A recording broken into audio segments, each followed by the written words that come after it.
Hello, just you could hear back from another review, and today we're reviewing another LEGO Avengers Age of Ultron set. It's set number 76030. It's called Avengers Hydra Showdown. It has 220 pieces, 3 minifigures, and it retails for $20 in the United States. I got this from Target. Now let's take a look at the minifigures. And so our first minifigure we'll take a look at is Hawkeye, and this is a new version for 2015, but he isn't exclusive to this set. He also comes in the Avengers Helicarrier set, but that is a $350 set, so this is marginally cheaper than that, because this is only a $20 set. So we'll say for now that this is the best way to get Hawkeye if you're looking for him, or at least this new updated version. And you can see he has some great torso printing and light printing, which is new and exclusive to this figure. And he has kind of a smirk right there and an opposite-sided face print, which that's also new to this 2015 version. And his hair is a sleepy head hair from Series 6. And if you compare them side by side, you can see how much more of an improvement and how closer this version looks to how Hawkeye looks in the movie. And I like that they improved those parts, because the one from 2012 unfortunately didn't really look too accurate to the Jeremy Renner Hawkeye. But now we got this updated version, which looks great, and I love how it came out, but both do still come with the same bow. Next minifigure up is Thor, and this version of Thor is the new 2015 version, and this is actually the cheapest way you could get a Thor minifigure, besides, of course, that one poly bag that came out in 2012. So that's pretty cool to finally get him in a cheaper set. He has some great printing on his torso all around, and his face, which is all new for 2015. But this exact same minifigure comes in the Attack on Avengers Tower set, so he's not exactly exclusive. But you could compare him to the 2012 version, and you can see how they're different. These are both of the movie versions that are out right now. And of course, they have an updated face with different printing. This one has kind of just a smug look on the back, but this one has a happy look, and their torsos are updated to fit kind of the new movie style. So that's it, and now on to the next minifigure. And here is the Hydra Henchman, and this is actually the second Hydra Henchman we've gotten, because we did get one for the Avengers Assemble wave from last year, but of course this is the first Marvel Cinematic Universe version of the character. But this one has some interesting printing, which kind of shows the Chitauri, I believe it's pronounced, the armor from the aliens of the first Avengers movie. So that's very interesting how that will play out in the movie. But he does have nice face printing and torso printing, which is new and exclusive to this minifigure.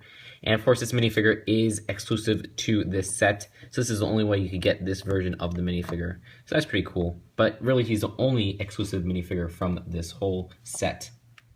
And here's everything that comes in the set. Besides the minifigures, you got a super jumper, this big rig right here, and this off-road little vehicle for the Hydra Goon. And we'll take a look at that vehicle first.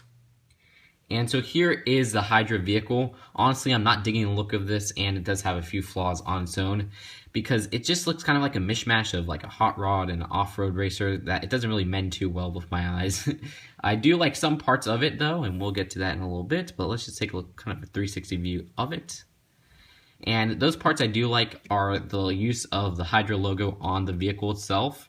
I like how they use that right there, even though it's a sticker instead of a printed piece, because it does kind of look cool as on a little tile, 2x2 tile, which is pretty nice to look at. And this part right here I do like, because it's like a little seat, a luxurious seat, and they use a cheese slope and a handlebar to incorporate that. So that's kind of a unique design.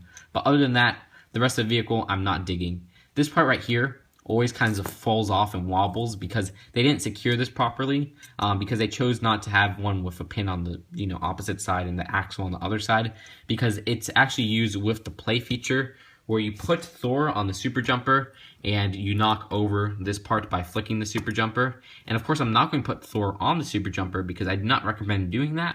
It damages the back side of the legs right here on the bottom, because it kind of makes it a little bit chipped when you kind of push it on there. So I don't like that at all. I don't like the super jumper feature because of that, and I wish they would have maybe made it so that it would be more secure if you chose not to use the super jumper feature, but they didn't, and that's kind of a darn shame.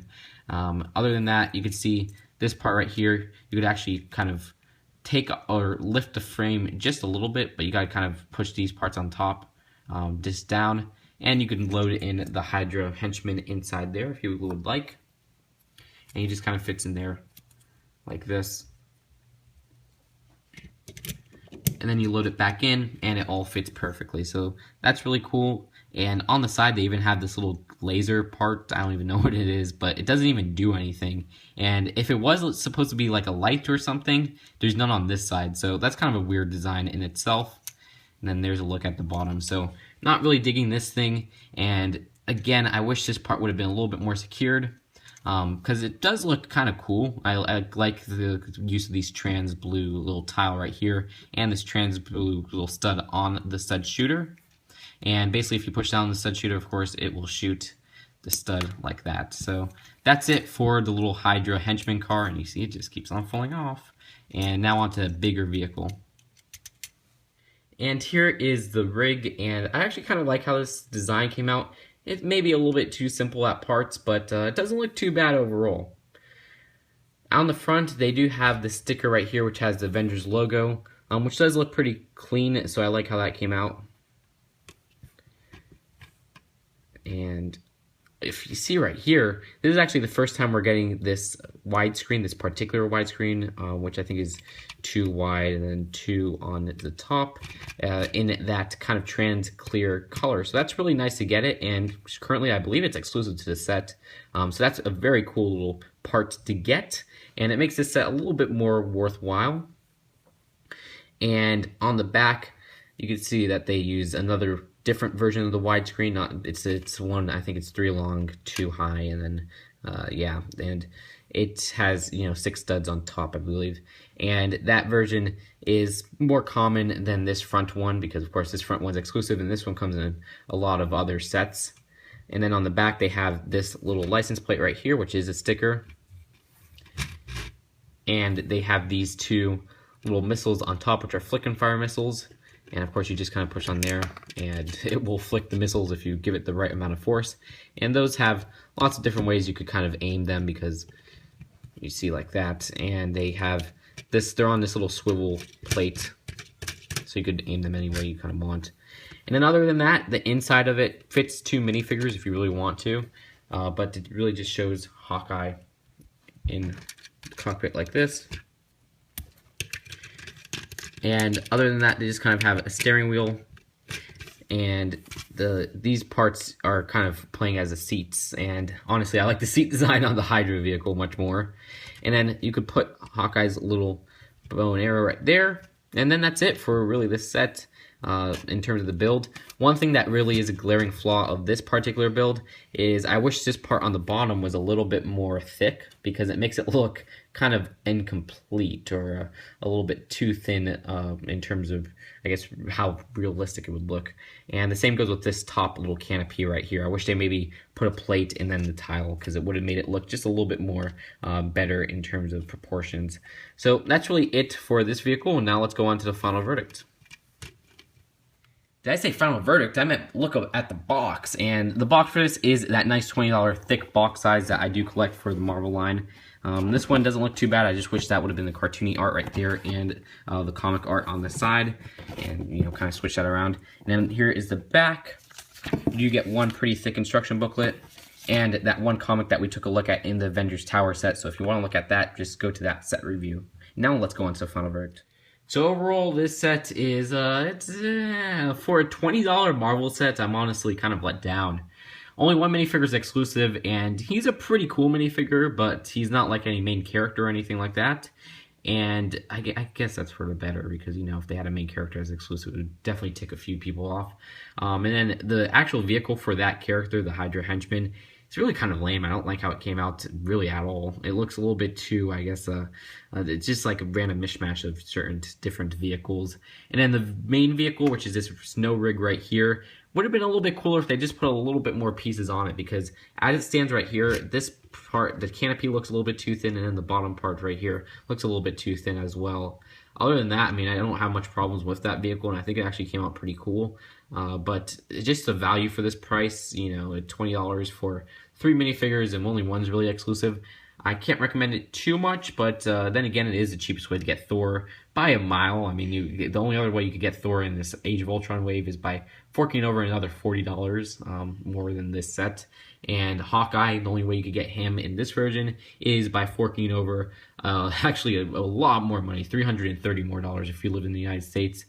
And then the Hydra Henchman is, of course, an exclusive minifigure, so I can't fault it too much there. In terms of the piece department, this little widescreen right here is really awesome to get in that trans clear color. So that's very cool as well. And so I'll give this set a C+. Honestly, I wish it would have maybe had an exclusive minifigure or a better minifigure to include. Like, honestly, Quicksilver would have been really cool in this set. But they chose to just put another Thor, which is good for people who want to get it cheaper, and Hawkeye, which would be good to put him because, you know, it's a cheaper way to get him than spending over that much money. But maybe it would have been cooler if they put a little bit more effort into these two vehicles right here, or just can this whole vehicle, expand this one, and put maybe like a little play set area or something.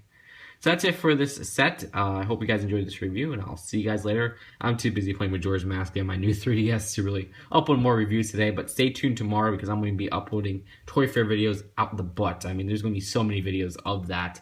So stay tuned for that, and I'll see you guys later.